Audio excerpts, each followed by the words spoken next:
Itu pun masalah najisnya madhi. Madhi itu istilah cairan yang keluar kena terangsang. Ada madhi itu keluar kalau capek. Ada mani keluar kalau ya orang klimaks gitu kan.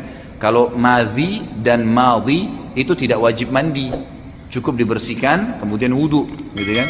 Kalau terkena celana dalam maka dicuci. Tapi kalau mani keluar karena klimaks itu nggak boleh mutlak. Sama halnya dengan puasa. Kalau seseorang sampai tumpah madhinya gitu kan, maka dia tidak batal puasanya. Ini bukan berarti saya bilang Ramadan silakan cumbuan ya. Tapi yang jelas kalau madhi muncul karena syahwat itu tidak batal puasa. Tapi kalau klimaks ya mani, baik itu berhubungan badan atau tidak, batal puasa Ramadannya gitu kan, batal puasa Ramadannya. Makanya ikhwah yang mau menikah jangan nikah pas akhir Sya'ban gitu kan, sehingga besok Ramadan akhirnya susah, nggak bisa berhubungan. Jadi kebanyakan orang nikah itu setelah Lebaran Idul Fitri, bulan Syawal gitu ya. Seperti itu boleh saja. Ada pendapat memang yang mengatakan dan lebih kuat mengatakan madhi itu sifatnya najis gitu kan, sifatnya najis. Tapi ada pendapat yang mengatakan tidak, secara mutlak juga tidak gitu kan.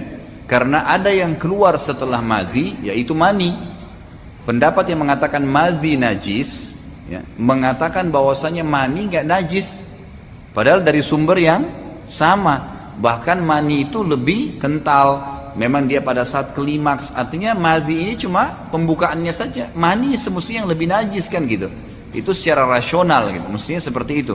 Jadi pendapat yang mengatakan madhi itu najis dan mani itu tidak najis, gitu kan? Karena memang pendapatnya seperti itu. Mereka mengatakan kalau kena madhi nggak boleh ketelan, ya bagi orang melakukan oral seks.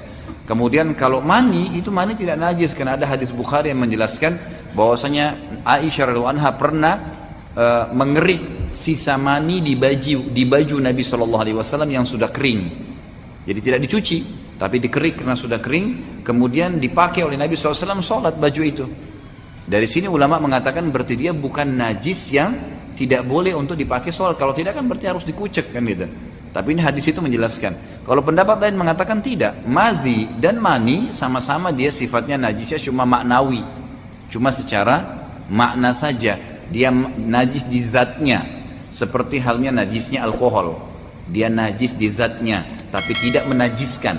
Kotoran hewan yang boleh dimakan dagingnya, antum keinjak kotoran ayam, kotoran kambing, kotoran sapi, itu nggak batalin wudu dalam bab fikih itu, karena dagingnya halal dimakan. Keinjak cukup dicuci, sholat nggak apa-apa, asal jangan sholat sementara kotorannya ada, gitu kan? Ya. Jadi dibersihin dulu, baru kemudian sholat. Tapi kalau hewan yang tidak boleh dimakan dagingnya, bertaring, kotoran manusia, kotoran harimau, kucing, itu nggak boleh. Najis berarti kan, najisnya sudah berat. Mughalladzah namanya. Kurang lebih seperti itu.